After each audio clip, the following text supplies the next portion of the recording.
लोग अपना बिजनेस शुरू करना चाहते हैं या कोई अपना खुद का कार्य करना चाहते हैं, लेकिन सही गाइडेंस नहीं मिल पाने के कारण वे समझ नहीं पाते कैसे और क्या करें कि कार्य या बिजनेस में सफलता प्राप्त की जा सके। अगर आप भी सफलता की इस यात्रा को जानना चाहते हैं, कैसे अपने बिजनेस को कामयाब करें, ये जानना चाहते हैं, कामयाब बिजनेसमैन की सफलता और संघर्ष की आत्मकथा की महत्वपूर्ण बातों से प्रेरणा लेकर अपने कार्य में सफलता पाना चाहते हैं, तो आपको ये बुक समरी जरूर पढ़नी चाहिए। हेलो दोस्तों, 1M समरी चैनल में आपका फिर से स्वागत है। आज हम फिल नाइट की लिखी हुई किताब शू डॉग की समरी देखेंगे। तो आइए शुरू करते हैं। लेखक फिल नाइट, जो नाइट के को-फाउंडर रह चुके हैं, ने अपनी बुक शू डॉग में अपनी आत्मकथा लिखी है। उससे जुड़े कई इंपॉर्टेंट संदर्भ को बताया है। अपने संघर्ष के दौर से गुजर कर किस प्रकार सफलता हासिल की, उसके विभिन्न कॉन्सेप्ट्स को समझाया है। एक सक्सेसफुल बिजनेसमैन की जिंदगी में कितने उतार चढ़ाव आते हैं, कितनी परेशानियों का सामना करना पड़ता है, कितने संघर्षों के बाद सफलता तक पहुंचते हैं, आदि आदि बातों को बताया है। इस बुक समरी में बुक के सभी महत्वपूर्ण संदर्भों को समराइज करके प्रॉपर तरीके से लिखा गया है, जिससे बिजनेस की सफलता में, कार्य की कामयाबी में, एक सक्सेसफुल करियर को पाने में इंपॉर्टेंट और सही गाइडेंस मिल सके। फिल की ओरेगन लाइफ। लेखक ने किताब की शुरुआत अपने जिंदगी के शुरुआती दिनों से की है कि कैसे उनके दिन ओरेगन में बीते, जब उन्हें इतना तो पता था कि वह सफल होना चाहते हैं, लेकिन वह शो नहीं थे कि आखिर वह करना क्या चाहते हैं। वह सफल एथलीट बनना चाहते थे, जिसके लिए वह काफ़ी उत्सुक भी रहते थे। लेकिन जब वह एथलीट बनने के अपने लक्ष्य तक नहीं पहुंच पाए, तो उन्होंने सोचना शुरू किया कि किस तरह वह एथलीट को अपने कार्य से जोड़ पाएं, और खुद को कन्विंस किया कि यह हो सकता है, और अपने इस लक्ष्य को पूरा करने के लिए अपने काम के प्रति समर्पित हो गए। फिल का क्रेजी आइडिया। अपने लक्ष्य को पूरा करने के लिए उन्हें एक क्रेजी आइडिया आया, जिसका जिक्र उन्होंने अपने पिताजी से किया कि वह जापान से शूज़ खरीदकर अमेरिका में एक्सपोर्ट करेंगे, और हो सके तो इसके लिए वह दोस्तों, परिवार के सदस्यों से बोलेंगे और यात्रा भी करेंगे। उन्होंने कहा वे खुद जापान जाकर अपने आइडिया को इम्प्लीमेंट करने की कोशिश करेंगे और देखेंगे कि वहां उसका आइडिया कितना इम्प्लीमेंट हो सकता है, जिसके लिए वह सबसे राय लेंगे। इस आइडिया को सुनकर उनके पिताजी ने फाइनेंशियली हेल्प और आइडिया को सहमति दे दी, लेकिन परिवार के अन्य सदस्य इस आइडिया के लिए सहमत नहीं थे। उन्हें लगता था कि इसमें काफ़ी रिस्क है। फिर भी फिल यात्रा की तैयारी और जापान के बारे में जानकारी जुटाने में लग गए। जब वह पढ़ते नहीं थे, तब उस वक्त वह दौड़ा करते थे, इसमें उनकी रुचि भी थी। उन्होंने निर्णय लिया कि वह अपने क्लासमेट्स को अपने बिजनेस पार्टनर बनने की अपॉर्चुनिटी देंगे। वर्ष 1962 में वह अपने ड्राइवर के साथ सैन फ्रांसिस्को गए, जहां वह कई दिनों तक अपने दोस्त के घर रुके और अपनी पहली यात्रा हवाई के लिए की। जहां उन्हें अच्छा लगा तो उन्होंने वहां और अधिक दिन रहने का फैसला लिया, जिसके लिए $100 में कंपार्टमेंट किराए पर लेने की सोची और जॉब की, जहां उन्हें एनसाइक्लोपीडिया विश्वज्ञान कोश बेचने का काम करना था। लेकिन फिल नाइट अपने शर्मीले स्वभाव के कारण एनसाइक्लोपीडियाज बेचने में मुश्किल महसूस करते थे, तो उन्होंने जापान जाने का निश्चय लिया। जापान और बिजनेस। फिल अपने ड्राइवर को हवाई में ही छोड़कर जापान के लिए अकेले ही निकल पड़े। वहां वो एक होटल में रुके, जहां कुछ लोग उनके पिताजी के जान पहचान वाले थे। उन्होंने उनके लिए होटल में अच्छी जगह का इंतजाम करवा दिया। होटल में ही फिल को उनके आइडिया के लिए कुछ नए लोग मिले, जिन्होंने फिल को जापान में बिजनेस कैसे करें ये बताया। फिल ने टोक्यो कंपनी के ओनर से बात की, जिन्होंने अपने इंटरनेशनल बिजनेस के अनुभव फिल से शेयर किए।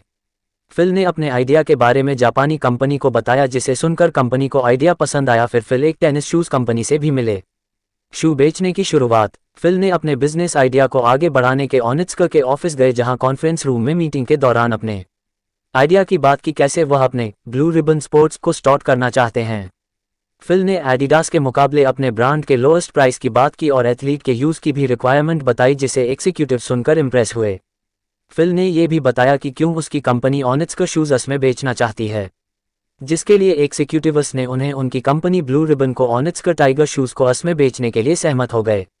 फिल कुछ समय और ट्रैवल करना चाहते थे, और वह अपने जन्मदिन पर अपने घर वापस चले गए। क्रिसमस के दिन के आसपास कुछ शू सैंपल जापान पहुंच गए। फिल ने अपनी कंपनी के शू यूनिवर्सिटी के कोच मिस्टर बाउमन को दिखाए, जिन्होंने फिल की कंपनी में बिजनेस पार्टनर बनने में दिलचस्पी दिखाई। मिस्टर बाउमन कोच कंपनी में ज़्यादा हिस्सा नहीं चाहते थे और न ही हेड बनना चाहते थे, तो फिल ने उनके साथ 50% और 49% की पार्टनरशिप रखी। कोच को 49% का कंपनी पार्टनर बनाया। इसके बाद फिल ने ओनित्सुका के लिए 300 पेयर शूज़ मांगे। वेस्ट में डिस्ट्रीब्यूटर की बात की। शूज़ जल्दी पहुंच गए, तो फिल ने जॉब छोड़ी और शूज़ बेचना शुरू कर दिया। वर्ष 1964 में फिल ने और 900 शू पेयर्स मंगवाए, जिसके लिए उन्होंने लोन लिया। उन्होंने अपना बिजनेस सैन फ्रांसिस्को और लॉस एंजल्स तक फैलाया, जिससे बिजनेस अच्छा चलने लग गया। डिस्ट्रीब्यूटर की ओर से परमिशन लेकर फिल ने और अधिक कॉन्ट्रैक्ट साइन, लगभग $70 के ऑर्डर अप्रूव किए। फुल टाइम पहले कर्मचारी की नियुक्ति। बिजनेस की सफलता के स्वरूप फिल को एक दिन एक खत मिला जिसमें टेनिस के लिए इंटरेस्ट के चलते सेम पेयर शूज की रिक्वायरमेंट की गई थी जो कई लोगों को चाहिए थे। ये खत जेफ जॉनसन ने फिल को भेजा था। इस खत को पढ़कर फिल ने जेफ को फुल टाइम जॉब ऑफर की, जिसको जेफ ने एक्सेप्ट कर लिया और फुल टाइम एक सेल्समैन के रूप में ब्लू रिबन से जुड़ गए। उस समय स्पोर्ट्स में रनिंग बहुत फेमस नहीं था, जूते बेचना आसान नहीं था, जिस वजह से जेफ को लगा कि वह कर पाएंगे या नहीं।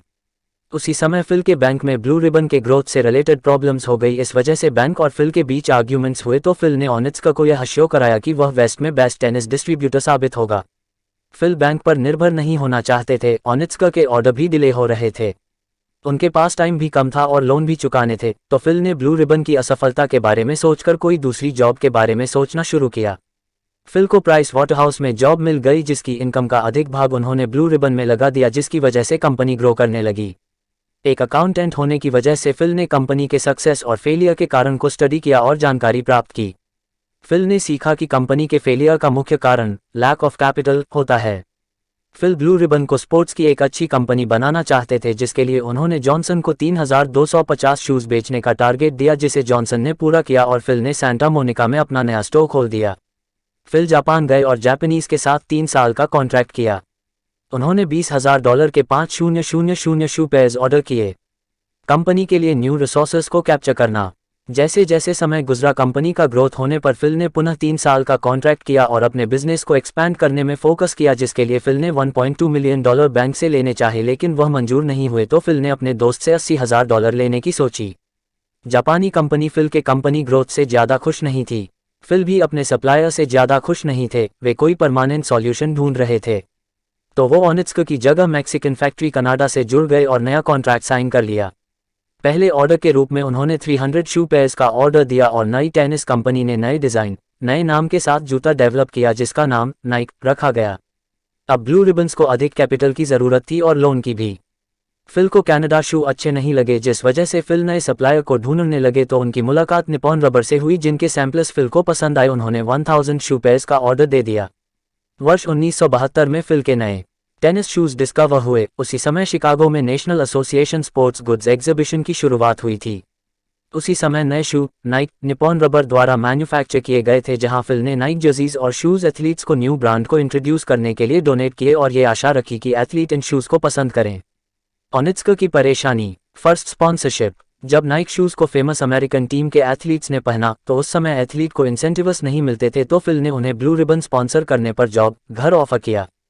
फिल और ओनित्स्का के बीच प्रॉब्लम्स हुई और फिल नए कॉस्ट लगभग $250,000 नए स्पॉन्सर, नए एथलीट्स के साथ अपनी कंपनी ग्रोथ में लग गए। फिल को और अधिक कैपिटल की ज़रूरत हुई, जो बैंक के द्वारा ही पूरी हो सकती थी। लेकिन बैंक द्वारा फिल का अकाउंट चेक करने पर उन्होंने पाया कि फिल का अकाउंट रिस्क में है और अगर जल्दी सॉल्व नहीं किया गया तो जेल भी हो सकती है। दूसरी ओर नाइक के शू की डिमांड्स बढ़ने लगी। नाइक शूज़ पहनकर एथलीट्स ने गोल्ड मेडल भी जीते, लेकिन फिर भी कंपनी लॉस से गुजर रही थी। शू न्यू नेम, नई शुरुआत। वर्ष 1976 में फिल ने नए डिज़ाइन के शूज़ नाइक के रूप में उपलब्ध कराए। 2 नए इन्वेस्टर्स रखे, एम्प्लॉयर्स को कॉलेज बास्केटबॉल और फुटबॉल टीम में डील स्पॉन्सर करने के लिए भेजा। नाइक के नए कॉन्ट्रैक्ट हाई किए गए। सरकार से कनेक्शन के कारण नाइक के लगभग $70 मिलियन सेल्स हुए। शू ब्रांड कनेक्शन। Chinese market. फिर फिल की मुलाकात चैंग से हुई ताकि चाइनीज़ मार्केट में प्रोडक्ट लॉन्च कर सके, जिसके लिए सरकार की अनुमति की ज़रूरत थी। नाइक के साथ 2 एग्रीमेंट साइन किए गए ताकि 25 साल वह ये बिजनेस कर सके। नाइक 1980 में पब्लिकली इंट्रोड्यूस हुआ, जिसकी पहले दिन की स्टॉक प्राइस $22 मिलियन थी। फिल नाइक वर्तमान संदर्भ। फिल 40 साल पहले यूएस में लार्जेस्ट बिलियनर साबित हुए। नाइक की खरीदी आज लगभग $10 बिलियन से अधिक हो चुकी है। नाइक के कपड़े और जूते पूरी दुनिया में फेमस हैं और जिसके हजारों एथलीट स्पॉन्सर हैं। अपनी बिजनेस जर्नी में नाइक को अपने बिजनेस के लिए नेगेटिव व्यूज़ भी मिले, लेकिन फिर भी नाइक का काम अच्छा रहा। नाइक की फैक्ट्री साइगोन, वियतनाम में खुली। फिल ने अपने पूरे बिजनेस सफ़र में ये सीखा कि लक का भी सक्सेस में रोल होता है, लेकिन कड़ी मेहनत, अच्छी वर्क टीम कार्य के प्रति डिटर्मिनेशन की कोई तुलना नहीं होती। फिल की सक्सेस जर्नी सिखाती है कि अपने लक्ष्य की प्राप्ति के लिए वक्त के प्रति फोकस, पूरी तरह समर्पण, दृढ़ता की ज़रूरत होती है। फिल सिर्फ सक्सेस चाहते थे जब तक उन्होंने सक्सेस प्राप्त नहीं कर ली, जिसके लिए वे अनेक कठिनाइयों से गुजरे। ये बुक उनके लिए एक अच्छी गाइडेंस है, जो कुछ बड़ा करने के सपने देखते हैं, उन्हें पूरा करना चाहते हैं। सफलता में लक सहायता करता है, लेकिन अपने कार्य के प्रति समर्पण जरूरी है। निष्कर्ष। इस बुक समरी में फिल नाइक की आत्मकथा को प्रॉपर रूप से डिस्क्राइब किया गया है। फिल नाइट के जीवन यात्रा में सक्सेस की शुरुआत से सक्सेस की ग्रैंड एक्सपेंडेशन तक का सफर, संघर्ष और सफलता की कहानी, सफलता के रूप में सही गाइडेंस का वास्तविक स्वरूप फिल के जीवन से सीखने को मिलता है आदि बातों को दर्शाया गया है, जिसे इस बुक समरी के जरिए अच्छे से जाना समझा जा सकता है और प्रेरणा स्वरूप अपने जीवन में गाइडेंस के रूप में फॉलो किया जा सकता है। अगर वीडियो पसंद आई हो तो लाइक कर दो और चैनल को सब्सक्राइब करके घंटी दबा दो ऐसे ही वीडियो के लिए। थैंक्स।